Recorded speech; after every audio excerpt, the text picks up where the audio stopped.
नमस्कार दोस्तों। समय बहुमूल्य है, इसलिए कम समय में अधिक जानकारी देने वाले आपके अपने ज्ञानवर्धक YouTube channel tour with knowledge में मैं सुभाष सिंह आपका स्वागत करता हूं।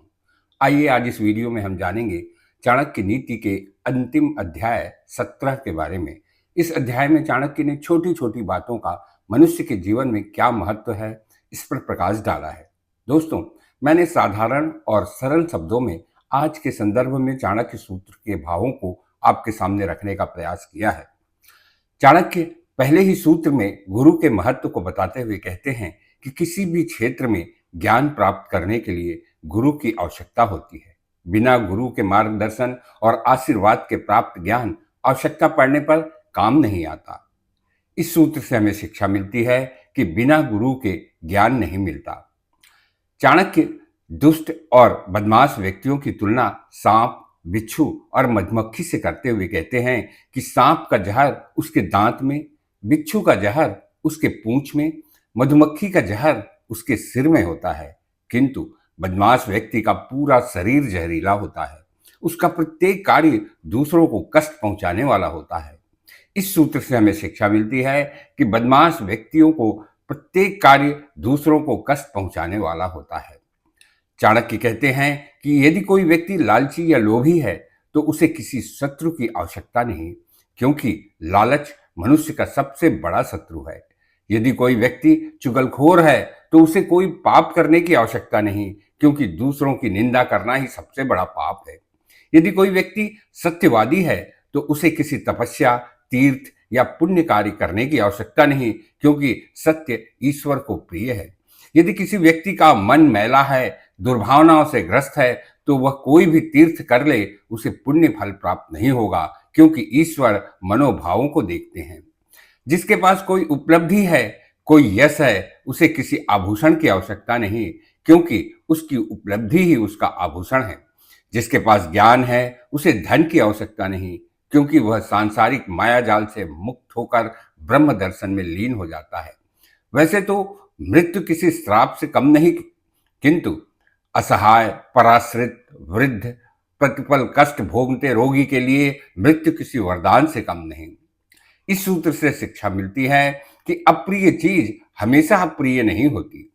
चाणक्य कहते हैं कि मनुष्य को दिखावे से दूर रहकर वास्तविकता पर ध्यान देना चाहिए। जैसे शरीर की शुद्धि के लिए चंदन लेप का दिखावा करने के बजाय स्नान करना चाहिए। मोक्ष प्राप्ति के लिए तिलक और भगवा वस्त्र पहनने के बजाय उन्हें ज्ञान प्राप्त करना चाहिए। मानसिक शांति के लिए विषय वासना में डूबने के स्थान पर आत्मिक संतुष्टि प्राप्त करने का प्रयास करना चाहिए, जो परोपकार, सहृदयता और दान से ही संभव है। इस सूत्र से हमें शिक्षा मिलती है कि दिखावे के स्थान पर वास्तविकता पर ध्यान देना चाहिए। चाणक्य कहते हैं कि कभी भी किसी वृद्ध, असहाय एवं रोगी व्यक्ति का मजाक नहीं उड़ाना चाहिए, क्योंकि यह स्थिति किसी के भी साथ घटित हो सकती है। इस सूत्र से हमें शिक्षा मिलती है कि अपने शरीर, सौंदर्य पर घमंड नहीं करना चाहिए। चाणक्य कहते हैं कि मनुष्य और पशु में वैसे तो कोई फर्क नहीं है। दोनों में भूख, भय, निद्रा एवं संतानोत्पत्ति का गुण है, किंतु मनुष्य केवल ज्ञान, विवेक, सदाचार जैसे गुणों के कारण ही पशुओं से श्रेष्ठ है। इस सूत्र से हमें शिक्षा मिलती है कि पाप कर्म करने वाला मनुष्य पशु के समान है। चाणक्य कहते हैं कि दूध से शारीरिक शक्ति में वृद्धि होती है, जबकि नशा से बुद्धि का नाश एवं स्त्री के साथ अत्यधिक संसर्ग से शारीरिक शक्ति का हरण होता है। इस सूत्र से हमें शिक्षा मिलती है कि किसी भी चीज का उपयोग संयम से करना चाहिए। चाणक्य कहते हैं कि जो लोग परोपकार करते हैं उन्हें कभी भी विपत्तियों का सामना नहीं करना पड़ता। उनकी बाधाएं भगवान हर लेते हैं और वे कभी भी मानसिक रूप से परेशान नहीं होते। इस सूत्र से हमें शिक्षा मिलती है कि आप दूसरे का भला करेंगे तो भगवान आपका भला करेंगे। चाणक्य कहते हैं कि जिस परिवार में पति, पत्नी, पुत्र, पौत्र सद्गुणों से संपन्न हो और जिसके पास जीवन यापन के लिए पर्याप्त धन हो, उसका घर धरती पर स्वर्ग के समान है। सूत्र से हमें शिक्षा मिलती है कि चरित्रवान सदस्यों वाला परिवार सर्व सुख संपन्न होता है। चाणक्य कहते हैं कि राजा, वेश्या, यमराज, अग्नि, चोर, भिखारी, अबोध बालक और दुष्ट अपराधी, ये 8 लोग अपनी इच्छा अनुसार ही कार्य करते हैं। इन्हें किसी की परिस्थिति से कोई मतलब नहीं होता। चाणक्य कहते हैं कि जो मनुष्य आपके साथ जैसा व्यवहार करता है उसके साथ वैसा ही व्यवहार करना चाहिए, अन्यथा आपके सामने वाला व्यक्ति आपको कमजोर समझेगा और उसका मनोबल बढ़ेगा। इस सूत्र से हमें शिक्षा मिलती है कि आज के समय में जैसे को तैसे के साथ के सिद्धांत का पालन करना चाहिए।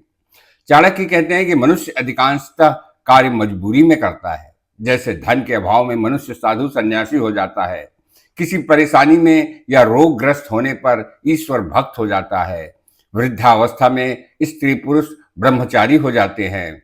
इस सूत्र से हमें शिक्षा मिलती है कि अच्छे कार्य मजबूरी में नहीं वरन शिक्षा से करने चाहिए। चाणक्य कहते हैं कि दान देना उत्तम कार्य है, किंतु दान धन का नहीं सामान का देना चाहिए। इसमें अन्न और जल का दान सर्वोत्तम है। इसी तरह मंत्रों में गायत्री मंत्र समस्त कष्टों को दूर करने वाला है। इस सूत्र से हमें शिक्षा मिलती है कि मनुष्य को अन्न दान एवं गायत्री मंत्र का जाप अवश्य करना चाहिए।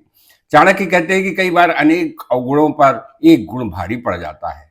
जैसे केवड़े का पेड़ सुंदर नहीं होता, उसमें सांप भी रहते हैं, किंतु उसकी खुशबू सबको अपनी ओर आकर्षित कर लेती है। इसी तरह कोई गरीब परिवार में जन्मा कुरूप अपंग व्यक्ति यदि बुद्धिमान और विवेकशील है तो समाज में उसे सम्मान प्राप्त होता है। इस सूत्र से हमें शिक्षा मिलती है कि यदि आप में एक भी अच्छा गुण है तो वह कई अवगुणों पर भारी पड़ता है। चाणक्य परिश्रम एवं अभ्यास का महत्व बताते हुए कहते हैं कि मनुष्य के लिए दुनिया में कोई भी काम असंभव नहीं है। मनुष्य यदि कोई भी कार्य अथक परिश्रम एवं कठोर अभ्यास से करता है तो सफलता निश्चित है। इस सूत्र से हमें शिक्षा मिलती है कि सफलता की कुंजी कठोर परिश्रम एवं अभ्यास में है। दोस्तों, मैंने सरल शब्दों में चाणक्य नीति के महत्वपूर्ण अंशों को आपके सामने रखने का प्रयास किया है। उम्मीद है कि वीडियो आपको अच्छा लगा होगा। यदि वीडियो अच्छा लगा तो लाइक एवं कमेंट अवश्य करिएगा। धन्यवाद।